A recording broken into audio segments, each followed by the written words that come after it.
In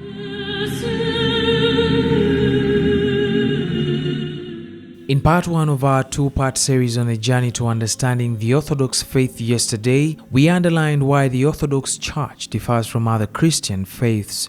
Unlike other Christians like the Catholics and Anglicans, whose gospel was spread by missionaries globally, the Orthodox Church did not do the same. So how did the faith make its way to Uganda? The two gentlemen, including grandfather to the late Metropolitan Yonalwanga, known as Obadiah Basajja Kitalo, and Spartas Mukasa Sebanja from the Anglican Church, heard of this faith through written manuscripts and literature, which led to their thirst of knowledge and the quest to find out more. We ourselves, who heard that there's a church called Orthodox, and then we started looking for that church. There were two men, the pioneers, we refer to them as the pioneers of the Orthodox Church.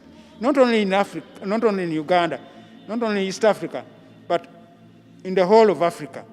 The Orthodox Church was there in Africa from the beginning.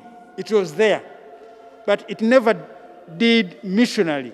Dr. Nicholas Mukasa, one of the relatives of the founders, Bishop Spartas Mukasa Sebanja, narrates the journey. He was reading books. Really, he wanted to know more, because at first we were Anglicans. He was an Anglican guy, but then after reading books, and then he found that he wanted to know more about it. Then he got in touch with the Greek people. It is said that in a bid to bring the faith closer to Uganda, Sebanja is said to have written a letter to friends in the United States of America, requesting them to send a priest from the Orthodox faith. But unfortunately, to their dismay, the priest that came to Uganda turned out to be a fraud. People knew that there's Orthodox Church in America, then they said, we are not Roman Catholic, we are not Protestant, but we are Orthodox, without asking more questions. Then the second letter was saying, please send us someone to come and tell us about the church. The Greeks met the black two gentlemen, and they told them the person who was here is not a canonical Orthodox priest. How do you believe? How do you know? How did you recognize? Then say, in the Orthodox Church, we don't baptize the way he has baptized our children. Following that mishap in 1936, they wrote to the Greek Orthodox Patriarchate that was in Alexandria in Egypt. An Orthodox bishop was sent. They wrote their letter, telling them that we are here, we are blacks, we have heard of the church, but we would like to be part of that church.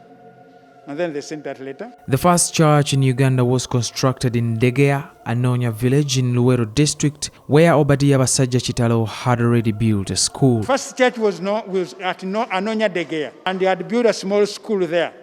And that school is also still there. And that school is referred to as Anonya Orthodox Primary School. Followers of the faith then started growing in numbers across the country. During that time, only one church was available in the country. But how did they deal with the demand? They visited the Kabaka's palace in Mengo, and then they discussed about it. Then the Kabaka was so interested, and then he decided to give him land where this church is right now. Banya Mukasa went to the king Daudichwa, to ask him to get him a place around Kampala so that they can build a permanent Orthodox center. And that is why we are here at Namungona. Reverend Father Chibuka Boss explains why the Orthodox Church has not been as vibrant as other Christian denominations in the country. We haven't done a little bit of missionary as it should be done, because missionary needs a lot of money.